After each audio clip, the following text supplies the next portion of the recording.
Would Prince Adam have been a boy that Belle talked to pre-Rose curse? Yes or no? And we were split right down the middle, Love it. 50-50. Love it. Love it. Yep. Oh, by the way, the Honey Illumineers quest does come with Christopher Robin. Oh, okay.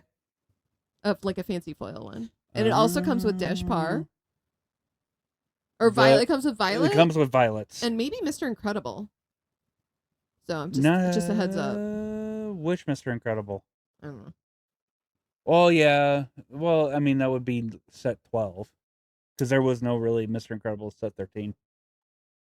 Yeah, I think that's what it was. Because Yeah, it's gonna be set like 12. the 2 decks that you can Gotcha. battle with or whatever. So I'm pretty Yeah. sure it came with them. Anyway, she would have loathed him. He was basically like Gaston before he was cursed. Okay. Okay, I get that. What are your thoughts? I think she would have. I think she would have talked to him. Well, like you can be. She was cordial somewhat with I think Caston, she would have like but been into him. like been into him. She could. I think she could have gotten there. I see. I have a difficulty with that because honestly, she didn't start liking him until she showed him her library or his library. Okay, but that's Adam's library. See, this is Yeah. my point. So what they skip over in the story a lot is that Belle herself is an outcast. Oh yeah. So Belle, like, is a sort of a weirdo because she's really intelligent, and so she would be looking for somebody that's like into stuff. And I just see them in this like rom-com bookstore thing where they're both like she's read all the books in the bookstore, and Mm-hmm. then she's like looking for other books, and they're like, oh, there's like allegedly a library, and I just like have this vision of her like going and like being really persistent about seeing his library, and him just being like, ugh, peasant, and then like kind of warming up to her a little bit, and I see it like unfolding in a rom-com kind of way. Because again, she's okay, because otherwise what we have is Stockholm syndrome Belle, Yeah. who's okay with being abused and put in a cage, Mm-hmm. but he has a good heart and he's under a curse. As opposed to he's just a jerk, not like in a curse, but he's still like an intelligent guy that likes books and would probably appreciate her because he doesn't have anyone else to talk about books to either. True. True. But I think on the flip side with no, because they like again, yes, she's an outcast and everything.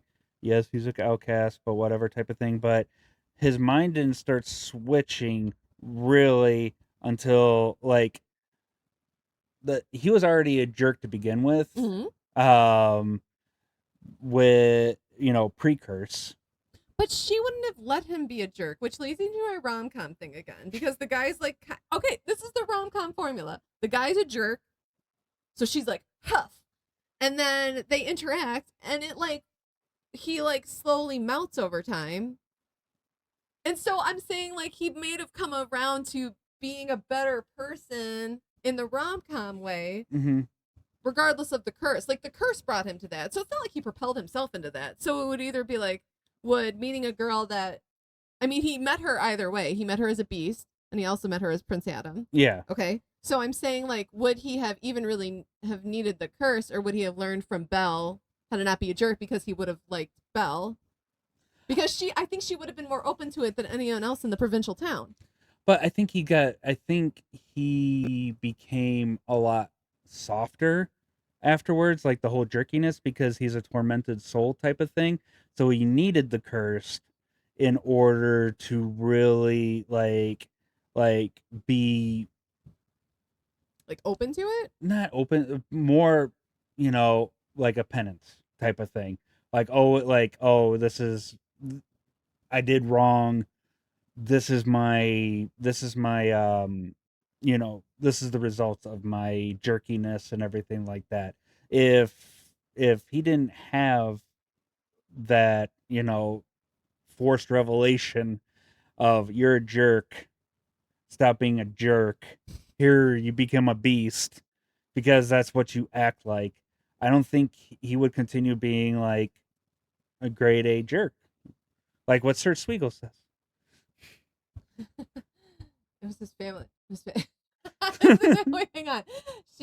Prince Adam, he's not illiterate because the beast can read. Yeah, He was So not illiterate that does not work. because they did say that, well, because they would read the books together, back and forth to each Books other. together. The clock taught him. Cogsworth. It's like, Actual come book. on. I'm just saying, in the rom-com lens, where you have two opposites attract, Yeah. which is essentially Beauty and the Beast anyway, except he's literally a monster. Mm-hmm. And she's cool because she can see. I guess my point is, like, Belle could see through the monster that is the form of the beast. Okay. Mm-hmm. So she could see through the monster of him just being Prince Adam, but he's just not a literal monster. He's just like an actual, like, he's just a jerk. Like, But couldn't you say the same exact thing with Gaston then? sucks. Because Gaston was the problem with Gaston. First of all, he's stupid, or at least he's not well read. So No. he's not Belle's type. And that's True. the thing. So Gaston was like, "You're the most beautiful person here. Clearly, you belong with me because I'm gorgeous." And he, like, basically is super aggressive with her. And she's like, "Dude, you're not my bag. Get out of my house." Yeah. Right? I But get so that. in my mind, Adam and Gaston are not equal Mm-hmm. as far as Belle is concerned. For Belle, she would be looking. If they're both jerks, because Beast is still a jerk. Let's still keep that in mind. Like, he caged her up. Like, yeah, he came around, but, like, he really was a villain. Like, Well, kind of in the, like, again, like, it's supposed to be like, here, learn your lesson. But I'm saying, had he just gotten to be Adam, he still would have been a jerk. Gaston's still a jerk, but at least he's a jerk that Belle has some commonality with. Yeah. And they probably would have found common ground, and I think she would have been a no, because there's nobody else that can read in this stupid town. So her options are limited anyway. So you're saying, so you're basically, the whole premise is, oh, I'll take a somewhat abusive relationship as long as we have common ground. But Beast is already in an abusive relationship, so the two with are not, himself? No, with her.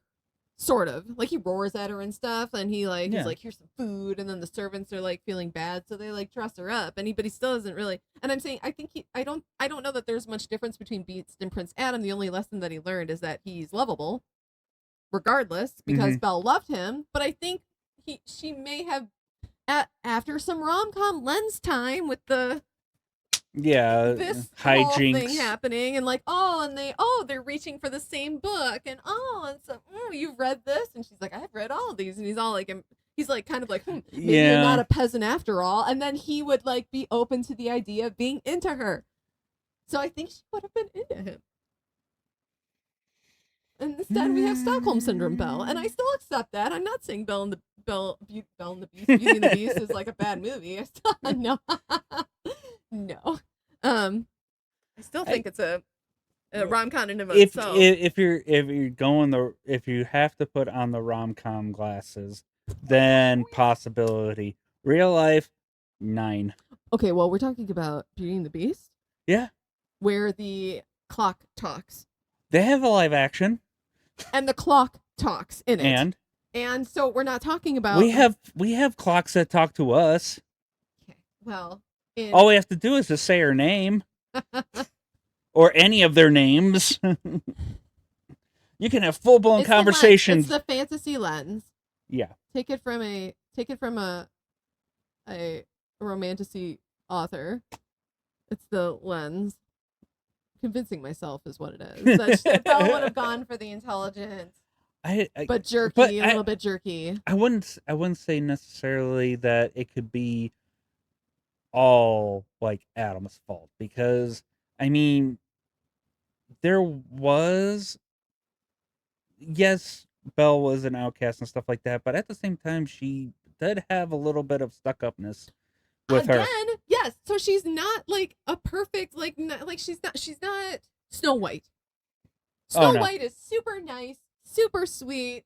She's got your back, babe. Okay. Snow White is fantastic. Rewatch it. Just trust me on this one. Snow White is an absolute catch.